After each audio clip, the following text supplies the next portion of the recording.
when you get to my age, you will not measure how well you've done by how much money you've got. I can guarantee you that. You'll all do fine on money anyway. I mean, think about it. 7 hours a day, you're in a bed. You got exactly the same mattress I've got. If you don't, we'll sell it to you at the furniture mart. We're on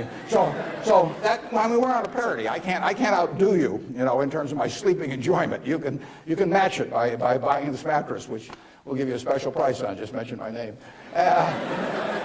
We eat at the same places, We eat at Dairy Queen, particularly if you're in my position because we own it. But we eat at McDonald's and Burger King, and when I leave here, I'll stop by a fast food place. So our eating experiences are the same.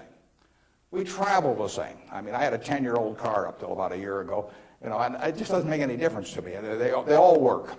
We live in a place that's warm in the winter and it's cool in the summer, and we watch the Super Bowl on big screen TV. You do it, I do it. We dress more or less the same. I mean, I pay more for my clothes, but they look cheap when I put them on. So we're really on a parity. Yeah. So the money isn't going to be that big a deal. Everybody in this country is going to, with the intelligence this group has, the energy you have, you're going to do well. So what's the difference? What really counts? Well, I would say that you will measure, health is enormously important, and that's a matter of a fair amount of luck. I mean, so I'm not shortchanging it. I'm just saying you can't do too much about that.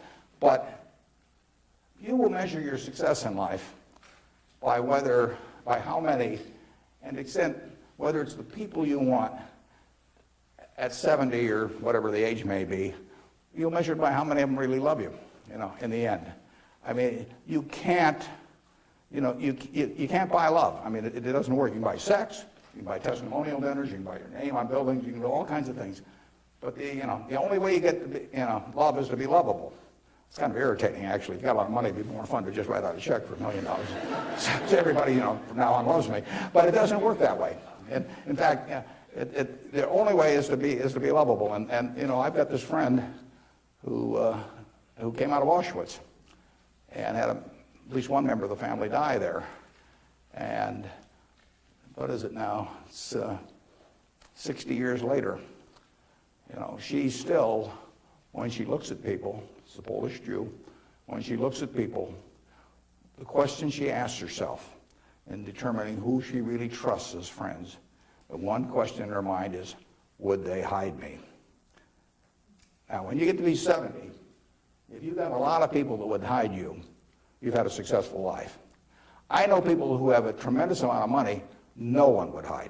Their own kids wouldn't hide them. I mean, they really wouldn't. I mean, their business associates wouldn't, or anybody else. If it really came down to it, they don't have anybody's respect. They've got their attention maybe with money or something of the sort, but nobody loves them. They pay homage to them, and the kids may put up with them and hope they don't change their will or something, but the truth is that nobody would hide them. And if you've got a lot of people that would hide you when you get to be 70, you will have had a very successful life.